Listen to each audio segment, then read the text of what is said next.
اللہم صلی علی سیدنا محمد وعلی آل سیدنا محمد۔ تو آپ یہ کوشش کریں وظیفے نہ چھوٹیں اور نمازیں نہ چھوٹیں، کہ وظیفے نمازیں یہ میرے نہیں ہیں، آپ کے نہیں ہیں، کسی کے نہیں ہیں، یہ آقا جی کے ہیں۔ تو ان چیزوں کو دل سے کرنا چاہیے، اس میں ناغے کرنے چاہیے، دل سے کرنا چاہیے، محبت سے تسبیح پڑھنی چاہیے، محبت سے درود پڑھنی چاہیے، محبت سے نماز پڑھنی چاہیے، اور نماز میں اضافہ کرنا چاہیے کہ نفلوں کو جتنا زیادہ کر سکے کرے، جتنا زیادہ، 1000 بھی ہو جائیں کوئی بات نہیں، لیکن ہوں طریقے سے، اصول سے۔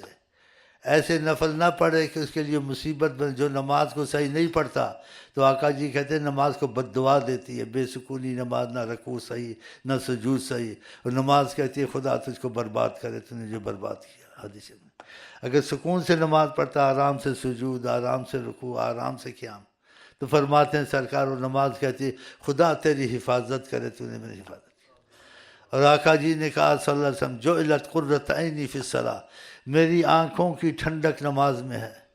وہ ٹھنڈک ہم کو محسوس تو نہیں ہوئی، محنت کریں گے تو کچھ عرصے کے بعد محسوس ہو جائے گی۔ پھر نماز سے محبت ہونی چاہیے، نہیں ہونی چاہیے؟ اور نماز کے علاوہ نفلوں کا حصہ اضافہ کریں، کہ نفلوں کا بھی آقا جی نے کہا ہے، اور آقا جی نے کہا، اللہ نے بھی یہی کہا ہے، وما یزال عبدی یتقرب الی بالنوافل، اگر ہمیشگی کرتا ہے میرا بندہ، نفلیں نہیں چھوڑتا ہے، میں اس کی زبان بن جاتا ہوں، اس کی آنکھ بن جاتا ہوں، جو چاہتا ہونے لگتا ہے۔ ایک چیز چاہتا ہے، کس چیز کو چاہتا ہے، اب دعا کی نیت کی ہے، دعا کرنے سے پہلے چاہنے سے اس کے کام ہو جاتے ہیں۔ تو پھر ایسا طریقہ چھوڑنا چاہیے۔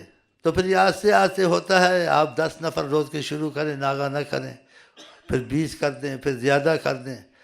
اور اللہ کو وہ عمل پسند ہے جس میں ناغہ نہ ہو، تو 100 تک تو کریں، ناغہ نہ ہو، لیکن 10 سے شروع کریں، 10 ناغہ نہ ہو۔